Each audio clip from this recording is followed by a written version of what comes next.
মাত্র 5 পিস মাছ দিয়ে এত মজার একটা আইটেম তৈরি করা যায়।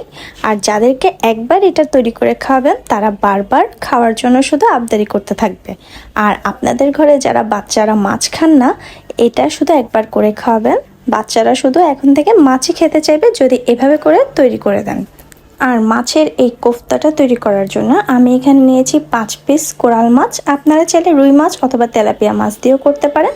আর মাছটাকে আমি হালকা হলুদ, মরিচ এবং লবণ দিয়ে ভালো করে হাত দিয়ে মাখিয়ে নিচ্ছি। আর এটা গরম তেলে হালকা ফ্রাই করে নেব, খুব বেশি কড়া ফ্রাই করা যাবে না। এটা একদম হালকাভাবে দুই পাশে এপিট ওপিট করে হালকা ভেজে নিতে হবে। আর ভেজে নেওয়ার জন্য আমি কড়াইতে খুবই কম পরিমাণ অল্প করে তেল নিয়েছি। আর এক পাশে হালকা একটু ভাজা ভাজা হয়ে আসলে আমি অপর পিঠটা উল্টে দিচ্ছি। এভাবে করে এপিট ওপিট করে ভেজে নিতে হবে। ভাজা হয়ে গেলে আমি তেল থেকে তুলে ঠান্ডা করে নিলাম। ঠান্ডা হয়ে যাওয়ার পর আমি মাছগুলো থেকে কাটা এবং যে চামড়াটা থাকে সেটা ফেলে দিচ্ছি।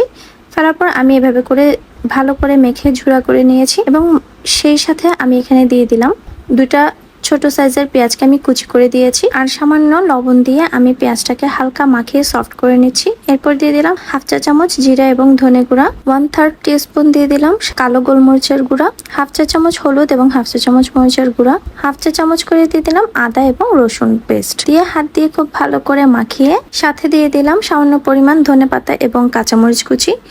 এরপর সবগুলো উপকরণ আমি হাত দিয়ে খুব ভালো করে সময় নিয়ে মাখিয়ে নিচ্ছি যেন সব জায়গায় মশলাটা সমানভাবে মিশে যায়। এখন আমি এখানে একটা ডিম ভেঙে দিয়েছি এবং সাথে দিয়ে দিচ্ছি 2 টেবিল চামচের মতো কর্নফ্লাওয়ার। এটা বাইন্ডিং এর জন্য খুব ভালো কাজ করে। ভালো করে হাত দিয়ে আবারও মাখিয়ে নিচ্ছি। আমি এর সাথে আবারও 2 টেবিল চামচের মতো বিস্কিটের গুঁড়া দিয়ে দিয়েছি। আপনারা চাইলে পাউডারের গুঁড়াও ব্যবহার করতে পারবেন। এটা দিলে খুব সুন্দর একটা বাইন্ডিং হয়। তেলে দিলে যেন কাবাবগুলো ভেঙে না যায় সেজন্য আমি বিস্কিটের গুঁড়া ইউজ করেছি। ভালো করে হাত দিয়ে মাখিয়ে নেওয়ার পর আমি গোল গোল কাবাবের শেপ করছি। আপনারা চাইলে লম্বাটে বা যে কোনো ধরনের শেপ তৈরি করতে পারেন, কিন্তু কোফতার জন্য এই ধরনের গোল শেপ করলে আমার কাছে বেশি সুন্দর মনে হয়। মাত্র 5 পিস মাছ দিয়ে আমার এতগুলো কোফতা তৈরি হয়ে গেল। এরপর আমি তেলটা মিডিয়াম গরম করে কোফতাগুলো একটা একটা করে দিয়ে দিচ্ছি। আর এক পাশে একটু ব্রাউন কালার হলেই আমি অপর পাশটা এভাবে উল্টে দিচ্ছি। মোটামুটি একটু কড়াভাবে ফ্রাই করলে এটা ভেঙেও যাবে না আর খেতে খুবই ভালো লাগে।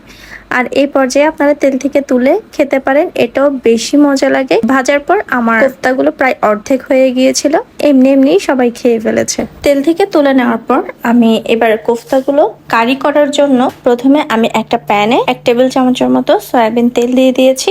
আমি যে তেল দিয়ে কোফতাগুলো ভেজেছিলাম সেই তেলটাই ইউজ করেছি। সাথে দিয়ে দিলাম 2 টেবিল চামচের মতো পেঁয়াজ বাটা। আর আমি পেঁয়াজটা ব্লেন্ডার করার সময় সাথে একটা টমেটোও দিয়েছিলাম। এরপর দিয়ে দিলাম হাফ চা চামচ করে জিরা এবং ধনে গুঁড়া দিয়েছি, হাফ চা চামচ দিয়েছি কাঠবাদাম বাটা, হাফ চা চামচ হলুদ এবং 1 চা চামচের মতো লাল মরিচের গুঁড়া দিয়েছি, হাফ চা চামচ দিয়েছি লবণ। এরপর সামান্য পানি দিয়ে আমি কিছুক্ষণ মশলাটা কষিয়ে নেব এবং সাথে দিয়ে দিব 2-3টা দারচিনি এবং 3-4টা এলাচি। মশলাটা কষে তেলটা উপরে উঠে আসলে আমি এখানে 1 টেবিল চামচের মতো দিয়ে দিলাম টক দই। টক দইটা আমি আগে থেকে ফিটিয়ে নিয়েছি। টক দই দেওয়ার পর আবারও ভালো করে নেড়েচেড়ে মিশিয়ে আবারও 5 থেকে 7 মিনিটের মতো মশলাটা কষিয়ে নেব। মশলাটা ভালো করে কষে গেলে আমি আগে থেকে ফ্রাই করে রাখা কোফতাগুলো দিয়ে দিচ্ছি। আর কোফতাগুলো দিয়ে আবারও নেড়েচেড়ে ভালো করে মিশিয়ে নিচ্ছি।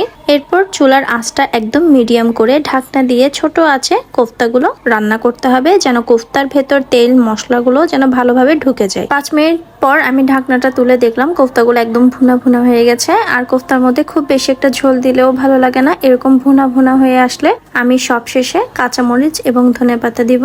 আর যদি এটা টেস্ট বুঝতে চান তাহলে অবশ্যই রেসিপিটা ফলো করে আপনাদের ঘরে ট্রাই করতে হবে। আমি বলবো একবার অন্তত এটা বাসায় বানিয়ে খাওয়ার জন্য, কারণ এটার স্বাদ অনেক বেশি দুর্দান্ত হয়। আমার বাচ্চারা কিন্তু তেমন একটা মাছ পছন্দ করে না, কিন্তু মাছ দিয়ে এই কোফতা কারিটা রান্না করলে সেদিন চেটে পুটে খেয়ে নেয়।